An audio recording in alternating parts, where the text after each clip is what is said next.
All right, so at this point, you guys have watched the two videos, one on pop art and one on Roy Lichtenstein. And we're basing our pop art self-portraits on Roy Lichtenstein's Oh, All Right, which is also a ceiling tile in the room. It's back above the sink if you guys want to look at that. So here's some semi-finished examples. I use these to do my demonstrations on. So for example, the dots in her face aren't completely finished. But your requirements for this is to transfer your image. You're going to be using solid colors for the clothing, the hair, the eyebrows, the lips, but the face, we're going to be using dots for that. You're going to need to put a speech bubble in here, and then you're going to need to come up with a design for the background. And that's going to be completely up to you how you guys want to do the background. Okay. We're going to be using a mixture of Sharpies and our Crayola markers and our Mr. Sketch markers to fill this in. So the first step that we need to do is we need to transfer your photo onto a piece of Bristol board. You guys are going to be working this large size. It's 11 by 14, but obviously it doesn't fit on the screen. So I'm going to be working a little bit smaller. There we go. And I'm just going to use a picture of my daughter that I pulled offline. If you guys want to make minor changes to where things are located, items in your clothing, facial features, you can do that. Just remember, any speech bubbles, anything that you add needs to be school appropriate. Okay, so the first thing that we're going to do is we're going to turn our picture over, and you're going to take an ebony shading pencil, because this will go a lot faster, sharpen it, and then use the side of it, and we're just coloring behind where we're going to transfer. So I only need to go behind her head right here. I don't need to do the background. And then please, like I said, use the side. Don't use the tip of your pencil. It's going to take a lot longer to fill it in. If I fill in with the side, I'll fill that in. And we just need to make sure that the area is covered. It doesn't need to be super dark. We just need to make sure that when I press on the other side, those lines are going to transfer. So then I'm going to take my picture. I'm going to line it up on the bottom and center it. And then I'm just going to take 2 small pieces of masking tape.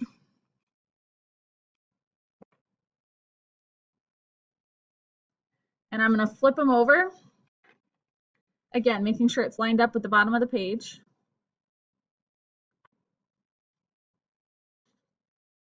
And I'm just going to tape those on there so my paper doesn't move while I'm tracing. You're just going to take a regular pencil and you're going to trace all the contour lines, so the outer edges and inner detail. I'm going to start off with her ear, and I'm going to work my way up here. So I'm just getting the inner detail here. I'm going to get her face, the chin line. Again, if you can't see it, you kind of have to make it up a little bit. She has glasses on, so I need to trace those glasses. Again, hopefully you guys brought in some sort of prop, because that's kind of fun to color these in when it has a prop on it.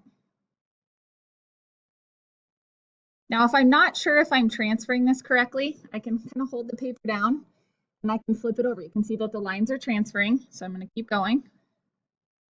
You do have to press kind of hard to get these to transfer. Now, if you make a mistake and you trace a line that you don't want, or when you flip it over, you realize it looks really weird, you can always erase it because it's just pencil on the back side. Now, in the video for Roy Lichtenstein, they talked about a parentheses being used for a nose.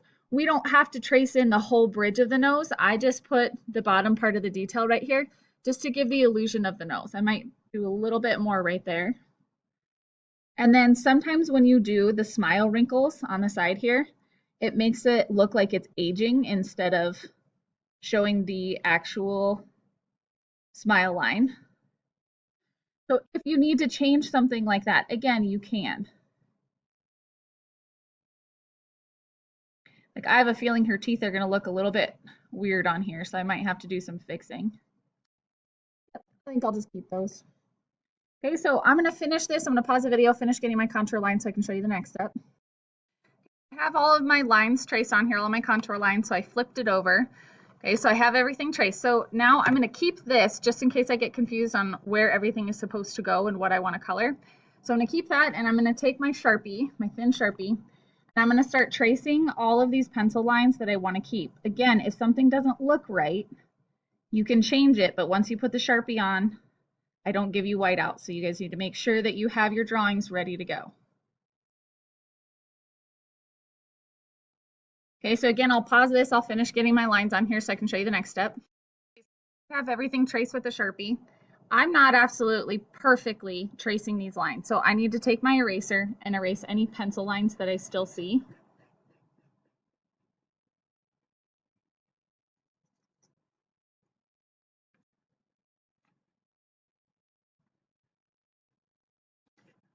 Okay, and now I can start working on my speech bubble. All right, so for hers, when she was taking the picture, she was saying cheese. So I'm just gonna do something simple and say cheese. I have a reference photo right here for you guys to use that you guys can look at the different shapes. You can design your own completely. And here are some examples too. When we draw these, we'll draw them out with pencil first, always. And then we can add some details to it. So we can add some thicker lines, some thinner lines to add more interest. You can add color to the border. But what I want you guys to notice is that the lettering is always straight across.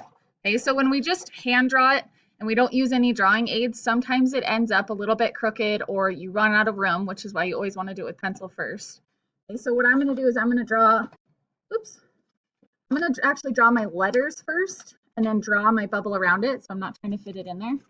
But I want them to go straight across, or if you want them crooked or diagonal, that's okay too. I might do that with hers because her head is kind of facing this way. So what I do is I just put this down. I'm going to do it all in capital letters.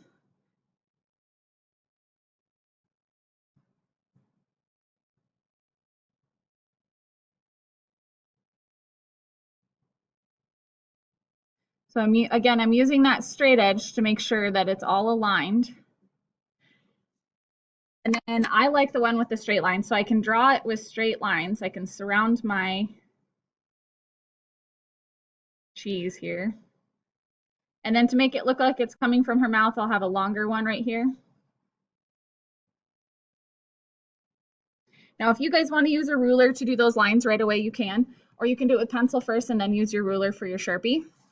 So now that I have this done, then I can start adding a little bit of detail, going over with my Sharpie.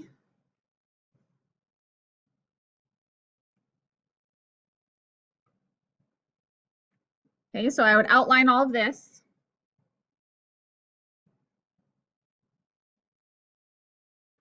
And then I want these words to pop out from this, so I'm going to make them a little bit thicker.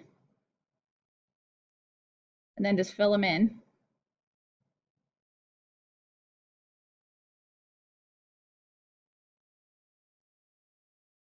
Okay, so I gotta fill these in.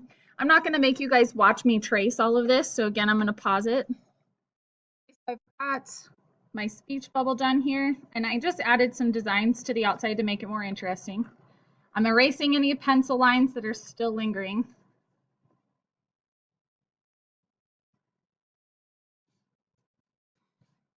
And then now I'm ready to color in her body and work on her background. So we're going to use some Mr. Sketch markers. And it doesn't have to be realistic. Okay, so for example, my daughter does not have pink hair, but I'm going to give her pink hair for this. And when you color with these markers, you're going to want to go in the direction of the hair because you might see some overlapping lines. They don't go completely smooth. So just take your time on this one. You're not going to be able to rub over one section back and forth too many times because it's going to start disintegrating your paper. So just be careful with that. So again, the color choice is completely up to you. These are not going to be realistic. I don't really have flesh tones for your guys' skin tones anyway. And so the face itself will definitely not be realistic. Okay, so again, I'm going to color in this area and then I'll show you how to do the dots. Okay, so when you have your area solid, so all of the clothing, the hair, whatnot, that's all going to be solid. Then you're ready for the dots on the face. So what you're going to do is you're going to start off with the ruler, because if we try to do this by hand, they end up getting either too close or too far apart. So what I'm going to do is I'm going to take my ruler and just start anywhere in the forehead, and I put them about 1/8 of an inch apart.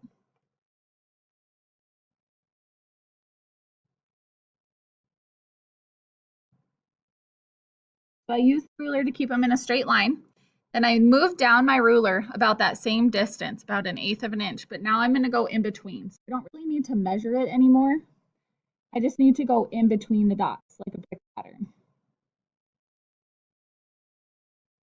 Now, try not to go over the top with your ruler because you're going to end up smudging those because these are water-based markers. And again, you guys can pick any color you want. I just chose gray, and obviously her skin tone is not gray. Okay, so I'm just going to pull this down and I'm going to keep working until I have filled all the facial area. And then if you have any other flesh like the neck, I would fill that in as well. Okay, now that I have the dots in here, I can use the skinny markers or I can use these Mr. Sketch markers. If you notice, I didn't go through the lips. Now she doesn't have any eyebrows on here because her glasses cover it, but I would fill in the eyebrows there. I wouldn't do the flesh tone for that. I would finish filling these in solid. Okay, so the hair, the clothing, everything is solid except for the flesh. And then we have our speech bubble. Now we're ready for the background. And I'm not going to draw a background in here. I'm just going to show you guys some different examples. Okay, so you could do the puzzle pieces, and I usually like to draw those with pencil first. You can use your ruler, and the lines can just cross and intersect in your background, and you can add designs in there. You can color them in solid. Again, she did her puzzle pieces here.